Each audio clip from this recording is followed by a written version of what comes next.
আমল বিদ্যমান, আমল পাওয়া যায়, আমল আছে। ওয়াল ইখলাসু ফীহি মাফকুদুন, কিন্তু আমলের ভিতরে ইখলাস নাই, আন্তরিকতা নাই, একনিষ্ঠতা নাই, আল্লাহর জন্য আমল করতে হয় এইটা তাদের মধ্যে নাই, কিন্তু আমল আছে। ঠিক না? দান দান নাই। দান কার জন্য করতে হয়? আল্লাহর সন্তুষ্টির জন্য না? কিন্তু অধিকাংশ মানুষ দেখাবার জন্য করে। আপনারা আবার ভয় পাবেন না, আপনাকে কিন্তু কালেকশনের বিরুদ্ধে বলছি না। অধিকাংশ মানুষ দান করে দেখাবার জন্যে, অধিকাংশ মানুষ হজ করে আলহাজ হওয়ার জন্যে, অধিকাংশ মানুষ উমরা করে মানুষ যেন তাকে হাজী সাহেব বলে, অধিকাংশ মানুষ বাপ নামাজ পড়ে, দাদা পড়ে, বাপ সিয়াম থাকে, দাদা থাকে, এলাকা থাকে, আমি না থাকলে কেমন হয় তাই করে, কিন্তু আল্লাহর জন্য করতে হয় এটা খুবই কম। তাই তিনি বললেন আমল আছে, আমল আছে, ইখলাস নাই, ইখলাস নাই, একনিষ্ঠতা নাই, আন্তরিকতা নাই, আল্লাহর জন্য করতে হয় এইটা নাই। ঠিক না? তিন, ওয়াল হুব্বু মাওজুদুন, ভালোবাসা বিদ্যমান, ভালোবাসা পাওয়া যায়, ভালোবাসা আছে। কিভাবে? আরেকটা বর্ণনায় আবার চমৎকারভাবে এসেছে, পরীক্ষা করো। তাহলে তো একটু পরীক্ষা করতে হয়। আচ্ছা, আপনারা আল্লাহকে ভালোবাসেন? সত্যি কথা বলবেন, মিথ্যা কথা বলিয়েন না। প্রয়োজনে চুপ থাকেন, তাও সত্যি কথা বলবেন। আল্লাহকে ভালোবাসেন? কে কে ভালোবাসেন? দুই হাত উঁচু করে দেখান। লিল্লাহি তাকবীর। উঠিয়েই আর একটা জবাব দিবেন, আল্লাহর জন্য জীবন দিতে পারবেন? সবাই পারবেন? নামান, বোঝা আমার শেষ। আল্লাহর জন্য আপনি জীবন দিতে পারবেন, আল্লাহর জন্য আপনি মরতে পারবেন, আল্লাহকে আপনি খুব ভালোবাসেন, পারবেন নাকি দাড়ি রাখতে? তাই না? হাত তো অনেকে তুলেছে, কিন্তু দেখা যাচ্ছে অনেকের তো দাড়ি নাই। কয় দাড়ি রেখে ওটা আমার কাজ নয়। আমাকে এক যুবক কিছুদিন আগে এসে বললেন যে হুজুর আমি একটা বিপদে আছি। কি বিপদে? যে বউ বলেছে দাড়ি কাটো, না হলে আমি তালাক দিব। তা আমি কি করব, বউ রাখবো না দাড়ি কাটবো? তখন আমি বললাম আপনি তো ফিতনায় আছেন, তা আপনার জন্য উচিত হচ্ছে বউকে বোঝানো আর বউকে তালাক দিয়ে বাপের বাড়ি পাঠিয়ে দেওয়া। কেন হুজুর এই কথা বললেন? আমি এই কথা এজন্য বলেছি, আমি মনে করেছি আপনি পুরুষ, তাই বলেছি। আপনি যদি পুরুষ না হতেন তাহলে আমি ভিন্নটা বলতাম। পুরুষ মানে যার ক্ষমতা আছে। আয়েশা, তুমি আমাকে দাড়ি কাটতে বলেছ, আমি কে তুমি কি জানো? আমি হলাম পুরুষ, পুরুষের সুরতে দাড়ি থাকে, পুরুষ কাপুরুষ নয়, আমি হলাম পুরুষ। আমার জন্য মেয়ে পৃথিবীতে একটা নেই, হাজার রয়েছে। তুমি যদি আমার কাছ থেকে চলে যাও তাহলে আমি বিবাহ করব। কেন? আমি পুরুষ। আর তোমার তো চিন্তা আছে যে বউ গেলে আর কি পাবো। বউ মনে হয় একটাই, ও গেলে আমি কি আর বউ পাবো? তাই বউয়ের কথায় দাড়ি কাটে। এজন্য সালাফ বললেন ভালোবাসা আছে, ভালোবাসা বিদ্যমান, ভালোবাসা পাওয়া যায়। ওয়াসিদকু ফীহি মাফকুদুন, কিন্তু ভালোবাসার ভিতরে সততা নাই, সত্যবাদিতা নাই, সবগুলো মিথ্যা ভালোবাসা। কিভাবে? যেই ভালোবাসা দাড়ি বাড়াতে পারে না, যেই ভালোবাসা টাকনুর নিচে কাপড় কাটতে পারে না, যেই ভালোবাসা বেহায়াপনা বেলাল্লাপনা ছাড়াতে পারে না, কি বৈশাখ না কি গেল, যেগুলো এই পাপ থেকে বাঁচাতে পারে না, আরো যত শিরিক রয়েছে সামাজিক রাষ্ট্রীয়, এগুলো থেকে যেই ভালোবাসা বাঁচাতে পারে না, যেই ভালোবাসা সুদ ছাড়াতে পারে না, যেই ভালোবাসা ঘুষ ছাড়াতে পারে না, যেই ভালোবাসা নাপাকি হারাম ছাড়াতে পারে না, যেই ভালোবাসা জিনা ছাড়াতে পারে না, ওটা ভালোবাসা নয়, ওটা মিথ্যাবাদিতা। যেই ভালোবাসা পাপ থেকে বাঁচাতে পারে ওটাই একমাত্র ভালোবাসা। তাহলে তিনটা আছে, তিনটা নাই। এক, ইলম আছে, আমল নাই। তার মানে ইলম অনুযায়ী আমল থাকা জরুরি। 2, আমলও আছে, ইখলাস নেই, তার মানে আমলের মধ্যে ইখলাস, আল্লাহর সন্তুষ্টির জন্য করা, এটা জরুরি। 3, ভালোবাসা আছে কিন্তু সত্যবাদিতা নাই, তার মানে ভালোবাসার ভিতরে সত্যবাদিতা থাকা জরুরি। আল্লাহ সুবহানাহু ওয়া তাআলা যেন আমাদেরকে এই নসিহতটা পালন করার তৌফিক দান করেন। কে মানবেন? নাকি টাকনুর নিচে কাপড় আরো পরবেন? টাকনুর নিচে কাপড় পরা ছোটখাটো পাপ, মারাত্মক পাপ। আল্লাহ তার দিকে তাকাবে না, আল্লাহ তাকে পবিত্র করবে না, আল্লাহ তাকে মাফ করবে না। এটা কি ছোট পাপ? আল্লাহ তাকাবেই না, আল্লাহ পবিত্রই করবে না, আল্লাহ মাফই করবে না, যে টাকনুর নিচে কাপড় পরে। তাহলে এটা কি ভালো কাজ? এটা বাদ দিতে হবে না? নিষেধার দ্রব্য আরো যত পাপ আছে, জিনা। হ্যাঁ যুবক ভাইরা, জিনা কি করা লাগবে না বাদ দিতে হবে? জিনা বুঝেছেন? আপনারা বলেন প্রেম আর ভালোবাসা, আমি এটা বলি না, কেন? ওটা ভালোবাসা নয়। হাদিসে ভালোবাসা বলা হয়নি। একটা অপরিচিত মেয়ে, একটা অপরিচিত ছেলে, এই দুজনের মধ্যে কখনো ভালোবাসা হয় না। যদি হয় তাহলে সেটা জিনা হয়। একমাত্র স্বামী স্ত্রী এদের মধ্যে ভালোবাসা হয়। তাই আমি ভালোবাসা বলতে চাচ্ছি না, ভালোবাসা বলায় আমি রাজি নই, এই জন্য আমি জিনা বললাম। এই জিনা থেকে তোমাকে বাঁচতে হবে, তা না হলে তোমার চরিত্র শেষ হবে, তুমি নিজে শেষ হবে, তোমার আখিরাত শেষ হবে, তোমার জান্নাত শেষ হবে। আল্লাহ তোমার জন্য দামি মেয়ে রেডি করে রেখেছে। তুমি রাত্রে উঠে আল্লাহকে বলো, আল্লাহ আমার জন্য পবিত্র পরহেজগার নারীর ব্যবস্থা করে দাও। আল্লাহ ব্যবস্থা করে দিবে, আল্লাহ বিবাহ ব্যবস্থা করে দিবে। তুমি জিনা করে বেড়াবে, এটা তোমার জন্য উচিত নয়। আল্লাহ তাআলা যেন আমাদেরকে সত্যিকারের ভালোবাসার তৌফিক দান করেন। প্রথমত আমি আপনাদেরকে একটা নসিহত করি। আমি একটা কিতাব পড়ি, তারিখে দিমাশক, ইমাম ইবনে আসাকির রাহিমাহুল্লাহ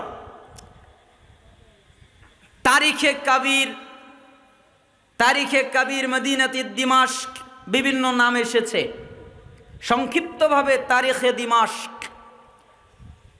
80 খণ্ডের, আমার সংগ্রহে যেটা আছে 80 খণ্ডের একটা কিতাব। মাঝে মধ্যে আমি পড়ি, ইতিহাস কিতাব খুব ভালো লাগে, অনেক কিছু শেখা যায়। 74 এবং 75 এই দুইটা খণ্ডে চমৎকার একটা কাহিনী আছে, জটিল একটা কাহিনী। আমি আমার জীবনে যত কাহিনী পড়েছি, যত ঘটনা পড়েছি, তার মধ্যে একটা আজীব কাহিনী, আজীব ঘটনা হলো এটা। ঘটনাটার হেডলাইন, শিরোনাম হলো শিক্ষক আমায় যা শিখিয়েছে। অর্থাৎ আমি শিক্ষকের কাছ থেকে যা শিখছি, শিক্ষক আমায় শিখিয়েছে। এরপরে বলছেন, শিক্ষক ছাত্রকে বললেন, এই জি তুমি কি একটা কথা বলতে পারো? কি বলবো? আচ্ছা বলো তো, কতদিন ধরে আমার কাছ থেকে জ্ঞান অর্জন করছো, আমার কাছ থেকে ইলম অর্জন করছো, আমার কাছ থেকে বিদ্যা অর্জন করছো, এ কথা কি তুমি বলতে পারো? তখন ছাত্র বলছে, জি আমি তা বলতে পারি। তাহলে বলো তো, আমি আপনার কাছ থেকে জ্ঞান অর্জন করতেছি 33 বছর ধরে। কয় বছর? আপনি আর আমি কয় বছর ধরে জ্ঞান অর্জন করি? এত বছর ধরে না। আলেম মানুষ অনেক দিন ধরে জ্ঞান অর্জন করেন, বয়স হয়ে গেছে, দাড়ি পেকে গেছে, আমরা তো অত সুযোগ পাইনি। তার মানে একটা ছাত্র 33 বছর ধরে এক শিক্ষকের কাছে জ্ঞান অর্জন করছে। তাই শিক্ষক আবার পাল্টা প্রশ্ন করলেন, আচ্ছা বলো তো 33 বছরে আমার কাছ থেকে কি শিখলে? অর্থাৎ তুমি যে 33 বছর আমার কাছে জ্ঞান অর্জন করলে, আমার কাছে ইলম অর্জন করলে, এই 33 বছরে তুমি আমার কাছ থেকে কি শিখলে তা কি তুমি বলতে পারো? জি আমি তা বলতে পারি। তাহলে বলো তো আপনার কাছ থেকে আমি শিখেছি 8টা জিনিস। কয় জিনিস? 8। শিক্ষক অবাক হয়ে গেছে, বলে কি ওকে আমি 33 বছর ধরে পড়াচ্ছি, ও নাকি 8টা শিখছে। এটা হয়? এটা একটা কথা হলো? আরে প্রতিদিন যদি কেউ একটা করে হাদিস মুখস্থ করে তাহলে 5 বছরে তার বুলুগুল মারাম 1568টা হাদিস এর একটা কিতাব মুখস্থ হয়ে যাবে। আর তুমি বলছো 8টা শিখেছি, এটা হতে পারে? এক হাদিস প্রতিদিন মুখস্থ করা সহজ না কঠিন? সহজ না? এক হাদিস, আর 5 বছরও লাগবে না, তার আগেই মুখস্থ হয়ে যাবে। এক বছরে কয় দিন? 360, 65, 64তে ইখতিলাফ আছে, তাই না? 50-এর অধিক। তাহলে 350-র উপরে 5 বছরে 3 পাঁচা 15। যদি 300 দিন করে ধরি যে এক বছরে প্রতিদিনও নয় মাত্র 300 হাদিস মুখস্থ করবে, তাহলে 5 বছরে তার বুলুগুল মারা মুখস্থ, ঠিক না? আর তুমি আমাকে বলতেছো যে 8টা জিনিস মুখস্থ করেছি, এটা হতে পারে? তখন ছাত্র বলতেছে, ওস্তাদ আপনি আমাকে মিথ্যা বলা শেখান নাই, আমি আপনার কাছ থেকে মিথ্যা বলা শিখিনি, আমি আপনার কাছ থেকে ঠাট্টা বলা শিখিনি, আমি আপনার কাছ থেকে ছল করা শিখিনি, আপনি আমাকে সত্য শিখিয়েছেন। আমি আপনার কাছ থেকে এই 33 বছরে মাত্র 8টাই শিখেছি। তখন শিক্ষক বলল, আচ্ছা ঠিক আছে, 8টা যেহেতু শিখেছ তাহলে কি শিখেছ বলো। হে আমার সম্মানিত শিক্ষক, এক, আমি এই সৃষ্টিজীবীর প্রতি লক্ষ্য করে দেখলাম, আমি এই মানুষদের প্রতি লক্ষ্য করে দেখলাম, আমি এই লোকদের প্রতি খেয়াল করে দেখলাম, প্রত্যেকটা মানুষের, প্রত্যেকটা ব্যক্তির, প্রত্যেকটা লোকের একজন আপনজন আছে, যে তার প্রিয়জন, যে তার আপনজন, ঠিক না? আপনারা কি মনে করেন? আমার আলোচনাকে বুঝতে পারতেছেন? আপনজন আছে না নাই? আপনাদের আছে, আমারও আছে, আপনারও আছে, প্রত্যেকেরই আছে একজন আপনজন। কারো আপনজন বাবা, কারো আপনজন মা, কারো আপনজন ভাই, কারো আপনজন বন্ধু, কারো আপনজন বেশি হয় স্ত্রী, স্বামী, সন্তান, এগুলো হলো আপনজন। প্রত্যেকটা মানুষের জীবনে একজন আপনজন আছে। ওস্তাদ আমি লক্ষ্য করে দেখলাম, যখন এই আপনজন, যখন এই লোকটা মারা যায়, তখন এই আপনজনের কেউ তার সাথে কবরে যায় না, ঠিক না? আপনার মা আপনার সাথে কবরে যাবে? আপনার স্ত্রী আপনার সাথে কবরে যাবে? কেউ যাবে না, পৃথিবীর কেউ। যত আপনজন হোক, যত প্রিয়জন হোক, আপনার যদি মৃত্যু হয়, আপনার যদি মরণ হয়, তাহলে আপনাকে একাকী কবরে যেতে হবে। তাই আমি জানি আমাকে একাকী কবরে যেতে হবে, আপনজন আমার সাথে কবরে যাবে না। তাই আমি আপনার কাছ থেকে শিখেছি, পৃথিবীতে যদি একটা জিনিসকে আপনজন বানানো হয় তাহলে সে আমাকে কখনো ত্যাগ করবে না। ওই আপনজন হলো নেক আমল। তাই আমি নেক আমল করি। কেন?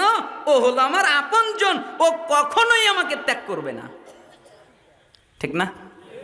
নেক আমল ত্যাগ করবে? নেক আমল আপনাকে ছেড়ে যাবে? কথা 7টা বলে নাই, এটাই বলেছে। ওস্তাদের চোখ দিয়ে টস টস করে পানি পড়তেছে। ছাত্র বলতেছে, ওস্তাদ আপনি কাঁদেন কেন? আমি কাঁদি কেন জানো? আরে তুমি এমন একটা বাক্য বললে, এমন একটা কথা বললে, পৃথিবীর মানুষ আর যদি কোনো কাজ না করে, এই একটা কাজ যদি করে, নেক আমলকে যদি আপনজন বানায়, ও নাজাত পেয়ে যাবে, ও বেঁচে যাবে, ও রক্ষা পাবে। এই এক আমলই ওর জন্য যথেষ্ট, আর লাগবে না, একটা দিয়ে মাপ পেয়ে যাবে। এমন একটা বাক্য তুমি বললে। না জানি পরের বাক্য আরো কেমন হবে। ওস্তাদ 2, আপনি আমাকে কোরআনের আয়াত দিয়ে শিখিয়েছেন, সূরা নাজিয়াত 40-41 নম্বর আয়াত, ওয়াম্মা মান খাফা মাকামা রাব্বিহি ওয়া নাহান নাফসা আনিল হাওয়া ফাইনাল জান্নাতা হিয়াল মাওয়া।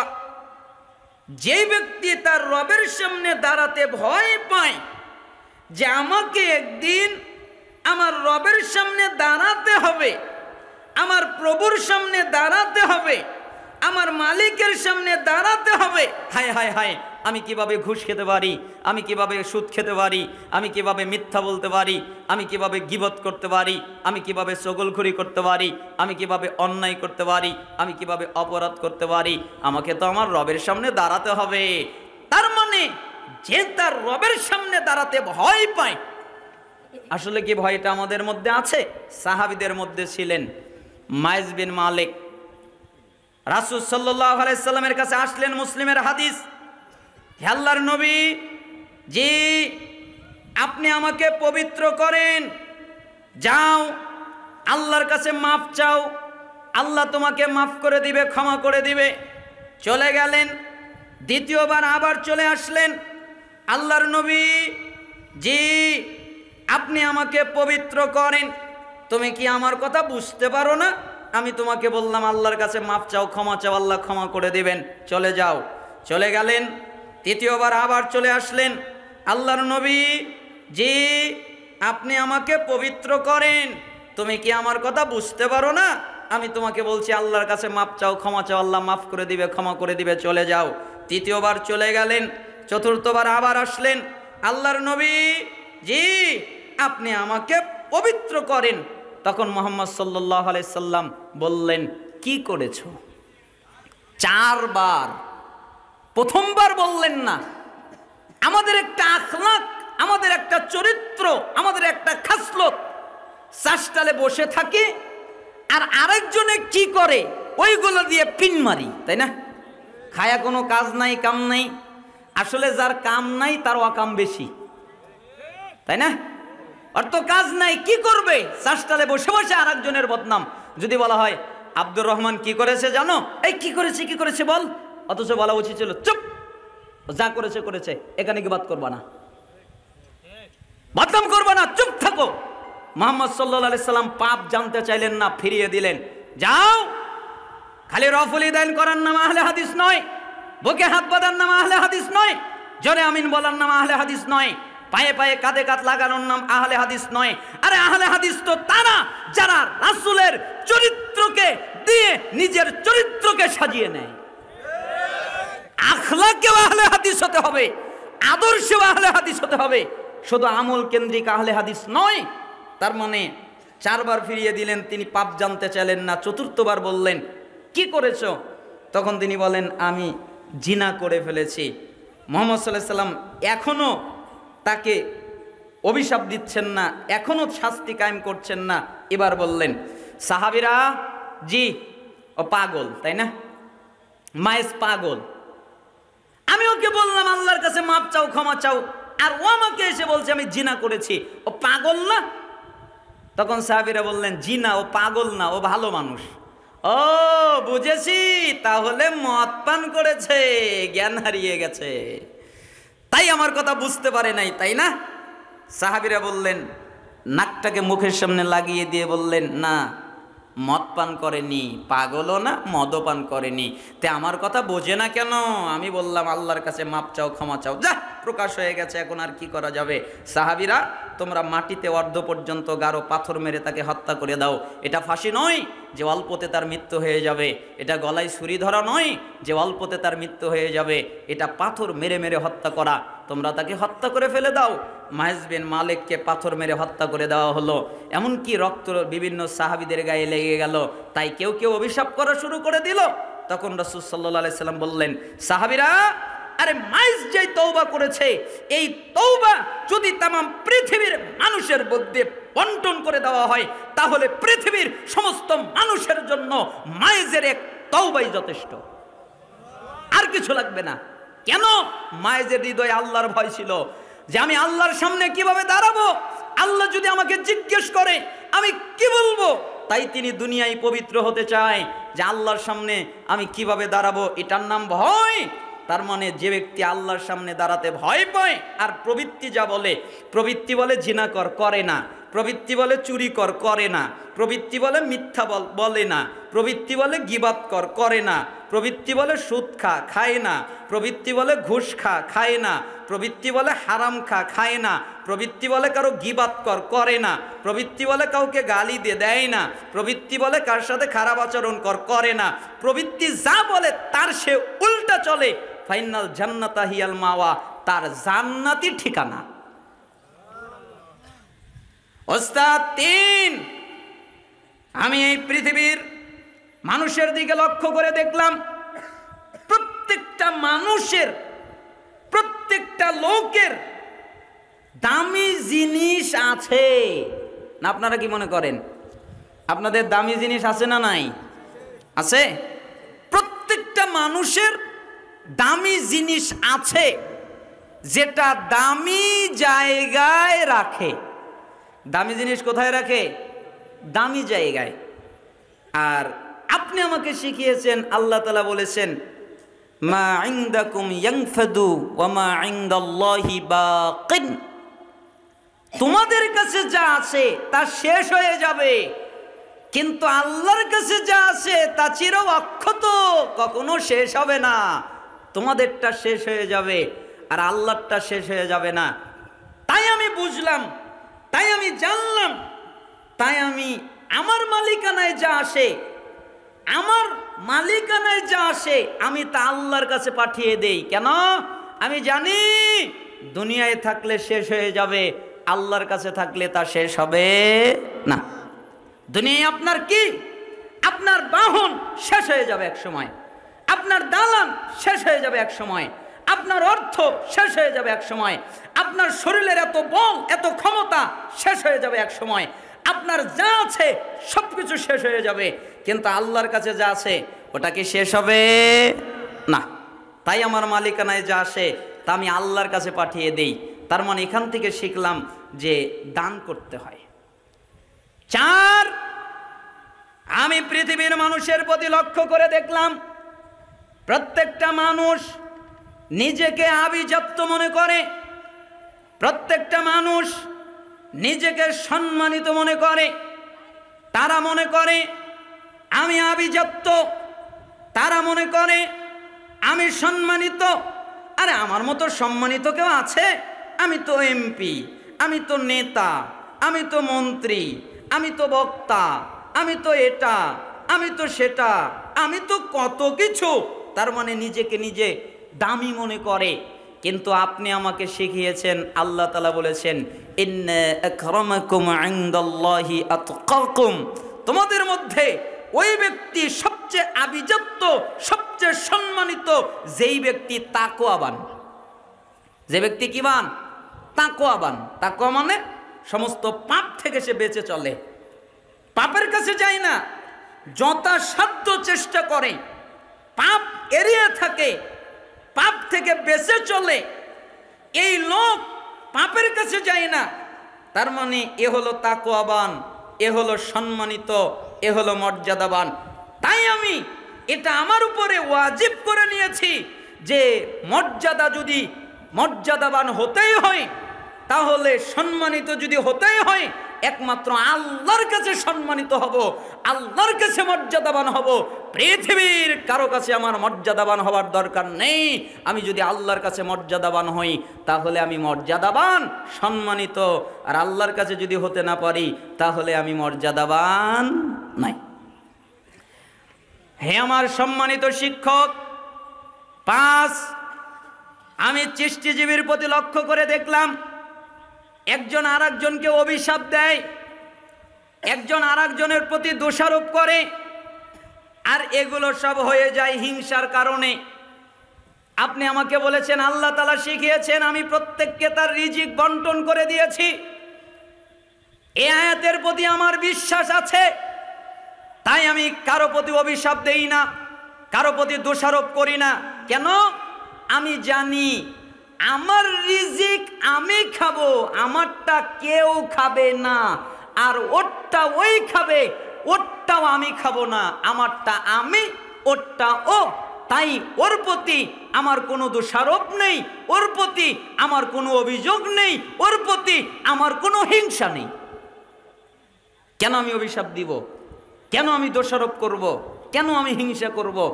কারণ আমারটা আমার, ওরটা ওর। 6, আমি সৃষ্টিজীবীর প্রতি লক্ষ্য করে দেখলাম প্রত্যেকটা মানুষ একজন আরেকজনের সাথে মারামারি করে, একজন আরেকজনকে খুন করে ফেলে, একজন আরেকজনের সাথে শত্রুতা করে। আপনারা কি মনে করেন শত্রুতা আছে না নাই? কম না বেশি?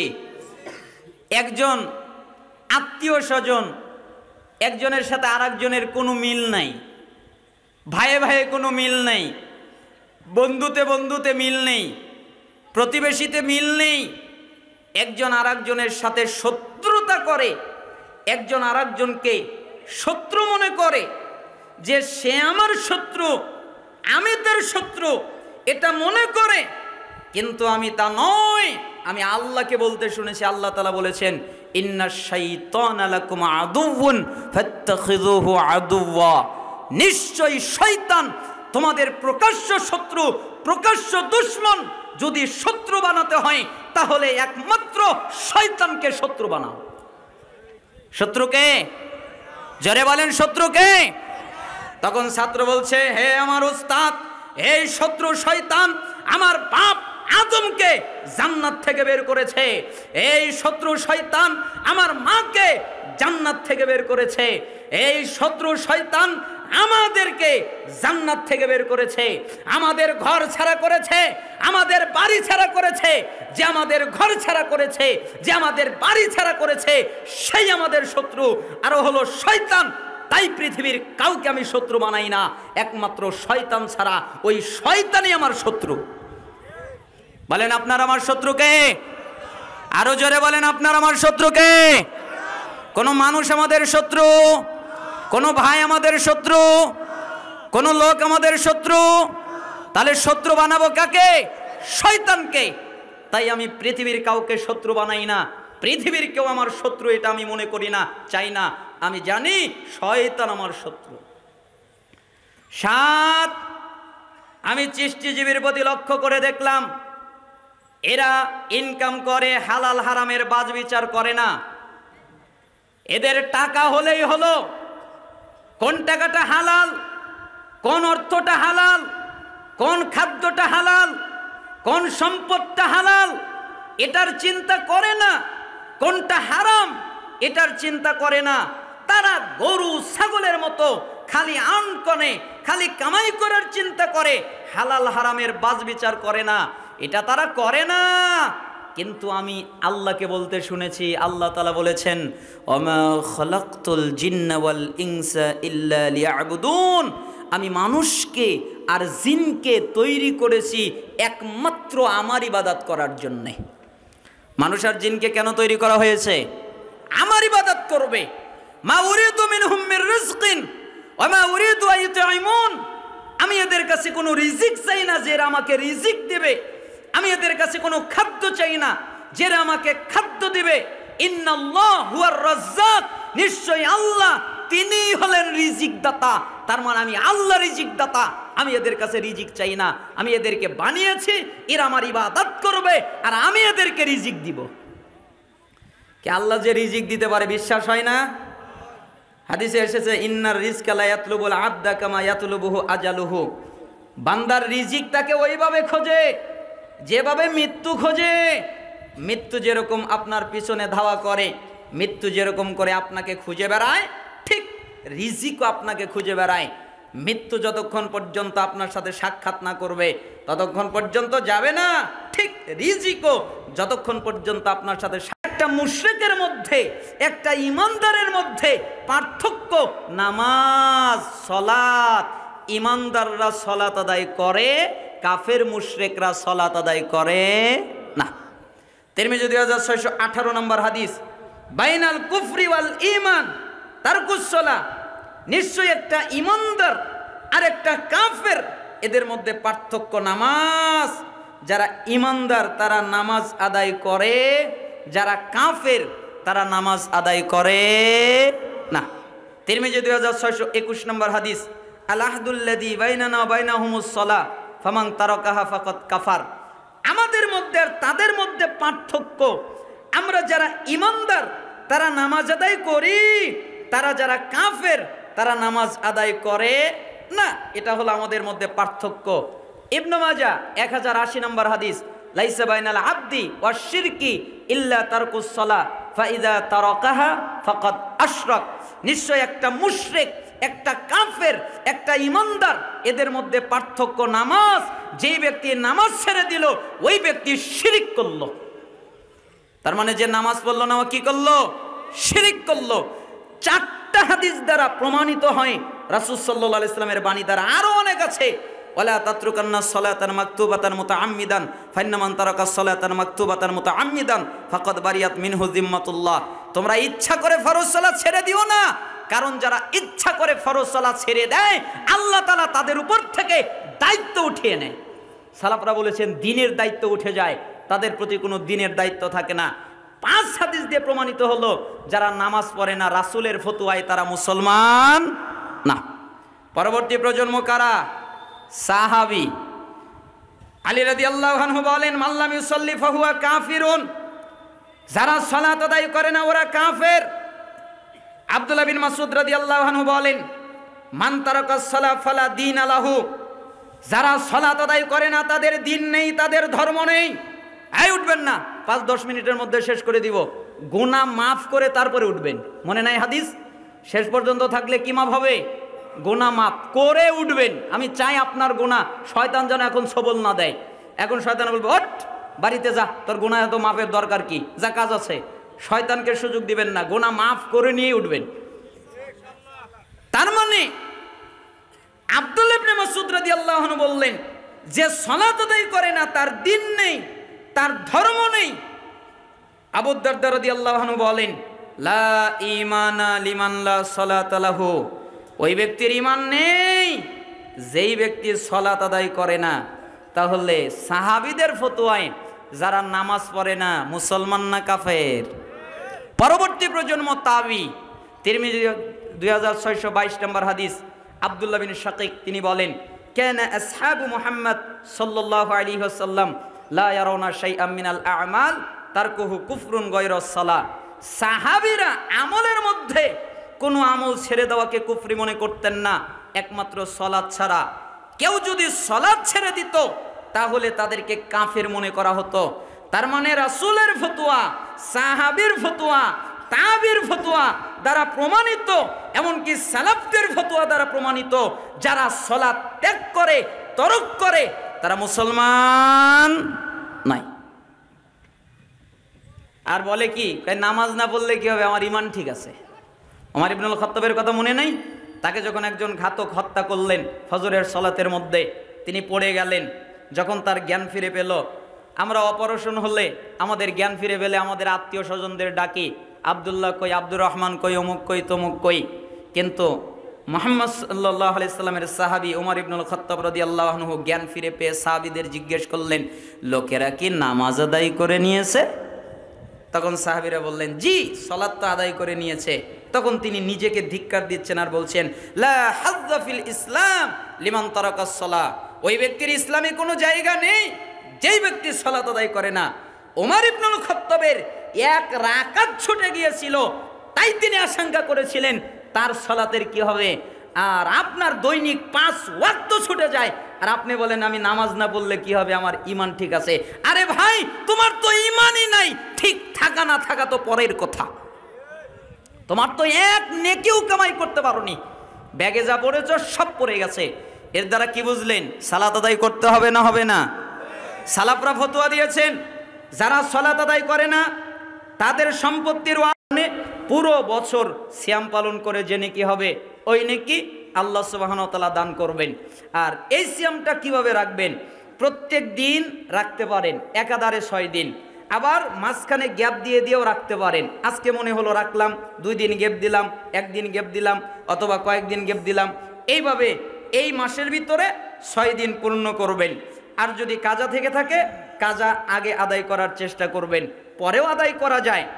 আর পাশাপাশি আরেকটি কথা মনে রাখবেন, আপনি যদি চান যে আমি সোমবারের দিন, বৃহস্পতিবারের দিন রাখবো, তাহলে সালাফরা বলতেন যে সোমবারে যদি শাওয়ালের সিয়াম রাখে তাহলে সোমবারেরও নেকি পাবে এবং বৃহস্পতিবারেরও রাখলে বৃহস্পতিবারেরও নেকি পাবে এবং শাওয়ালের সিয়ামেরও নেকি পাবে। আবার আয়ামে বীজের দিনেও রাখা যায়।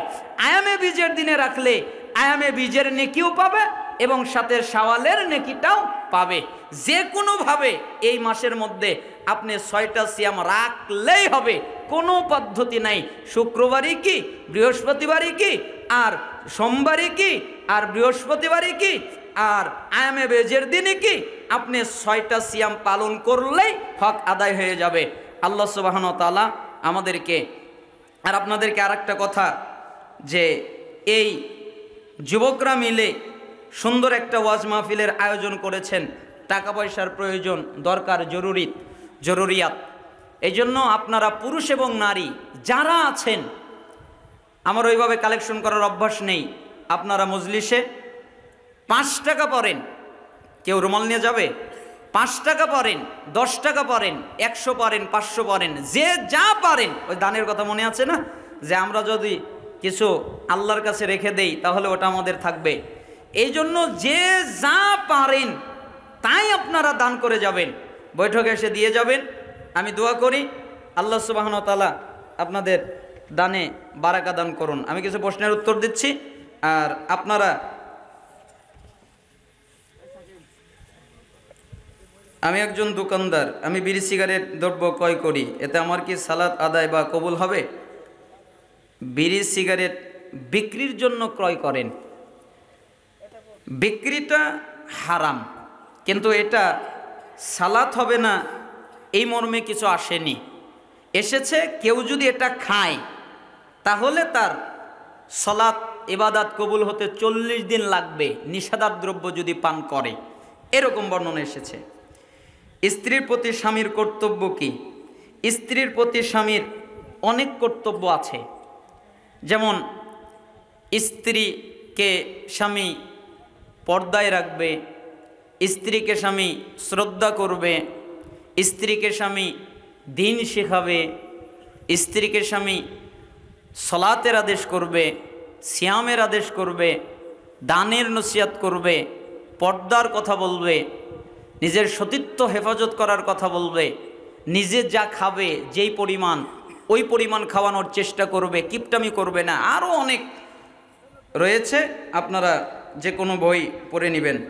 ব্রাদার রাহুল ও আলী হাসান উসামা ডিবেটের ব্যাপারে 20 ও 8 রাকাত তারাবির ব্যাপারে আপনার মন্তব্য কি? আমাদের সম্মানিত ভাই ব্রাদার রাহুল, আল্লাহ সুবহানাহু ওয়া তাআলা তার ইলমে বারাকা দান করুন। আসলে আল্লাহ সুবহানাহু ওয়া তাআলা তাকে অনেক মেধা বুদ্ধি দান করেছেন। আমি ডিবেটটা পুরোটাই দেখেছি, দুজনের কথাবার্তাই শুনেছি। তার মধ্যে আমার ব্রাদার রাহুল ভাইয়ের কথা যুক্তিসঙ্গত এবং দলিল নির্ভর মনে হয়েছে, আর বাকিজনের কথা উল্টাপাল্টা মনে হয়েছে, আগাগোড়া কিছু বোঝা যায়নি। এভাবেই হকের বিজয় হবে। আল্লাহ সুবহানাহু ওয়া তাআলা আমার ভাই ব্রাদার রাহুল ভাইকে ইলমের জ্ঞান আরও বাড়িয়ে দিক। রুকুবে কি রাকাত হবে? ইখতিলাফি মাসালা, বিশুদ্ধ মত হয়ে যাবে। পাত্রী দেখতে গেলে টাকা না দিলে কিপটা বলে। পাত্রী দেখতে গেলে টাকা দিতে হয়, এটা তো ইসলাম শেখায়নি। এখনো কিপটা বলল না কি বলল সেটা তার ব্যক্তিগত ব্যাপার। যখন আপনারা কোনো মেহমান বাড়িতে যাবেন তখন কিছু নিয়ে যেতে পারেন। সালাতে সেজদা অবস্থায় বাংলায় দোয়া করা যাবে কি? যদি সালাতটা সুন্নাত হয় অথবা সালাতটা নফল হয় তাহলে বাংলায় দোয়া করা যাবে, আর যদি ফরজ সালাত হয় তাহলে বাংলায় দোয়া করা যাবে না। শাওয়াল মাসের 6টি সিয়াম বললাম, রমজান শাওয়াল মাসের 6। স্বামী স্ত্রী মিলনের পর গোসল না করে সাহারি খাওয়া যাবে কি? জি, মিলনের পরে পরিষ্কার করে ধুয়ে এরপরে আপনারা খাবার দাবার খেয়ে তারপরে গোসল করে সালাত আদায় করবেন, এতে কোনো অসুবিধা নেই। এর অর্থ আবার এটা বুঝিয়েন না যে যেহেতু গোসল না করেও খাওয়া যাবে তাহলে তো ঘুমানোও যাবে, তাহলে ফজরটা পরেই পড়বো, আগে একটু ঘুমাই। এরকম করলে কিন্তু ঈমান থাকবে না। আপনি আগের রাত্রে স্ত্রীর সাথে মিলিত হয়েছেন, এখন গোসল করতে মনে চাচ্ছে না, ধুয়ে অজু করে ঘুমিয়ে গেলেন, এরপরে আপনি সাহারির টাইমে উঠলেন, আপনাকে সাহারি খেতে হবে, খেলেন, ফজরের সালাতের সময় হয়ে গেল, আপনি গোসল করে ফজরের সালাত আদায় করে পরে আপনি ঘুমালেন, সমস্যা নেই। স্ত্রী হায়েজ অবস্থায় সহবাস করলে কি কাফারা লাগবে? জি। মৃত ব্যক্তিকে গোসল করা হ্যাঁ, গোসল তো দিবেন। কেমন নারীকে বিয়ে করা উত্তম? অবশ্যই দিনদারি প্রাধান্য দিবেন। সম্পদ যদি সাথে পেয়ে যান ভালো, সুন্দর যদি পেয়ে যান আরো ভালো, কিন্তু প্রাধান্য দিতে হবে কি? দিনদারি। বংশমর্যাদা যদি ভালো পেয়ে যান তাহলে ভালো, কিন্তু দিনদারি প্রাধান্য দিবেন। সালাতের সময় হাতের আঙ্গুল নাড়ালে কি হয়? সালাতের অন্য কোনো সময় হাতের আঙ্গুল নাড়াচাড়া করতে হয় না, কিন্তু আপনি যদি বৈঠকে থাকেন তাহলে তো আঙ্গুল নাড়াতে হবে, এটা সুন্নাত।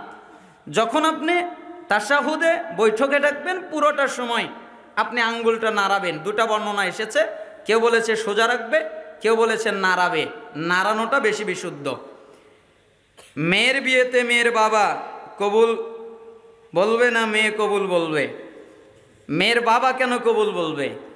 মেয়ে রাজি হবে, মেয়ে অনুমতি দেবে, ওটাই কবুল। আর বাপ মেয়ের পক্ষ থেকে গিয়ে বরের সামনে উপস্থাপনা করবে। ঈদের সালাত মহিলারা কোথায় আদায় করবে? অবশ্যই ঈদগাহে মহিলাদের আলাদা জায়গা থাকবে, সেখানে তারা ঈদের সালাত আদায় করবে পুরুষ ইমামের পাশে। মহিলারা কি হায়েজ অবস্থায় কোরআন তেলাওয়াত করতে পারবে? জি। হায়েজ অবস্থায় তারা মুখস্থ তেলাওয়াত করতে পারবে, মুখস্থ জিকির আজকার করতে পারবে, মুখস্থ দুরূদ দোয়া পড়তে পারবে, কিন্তু স্পর্শ করে কোরআন পড়তে পারবে না।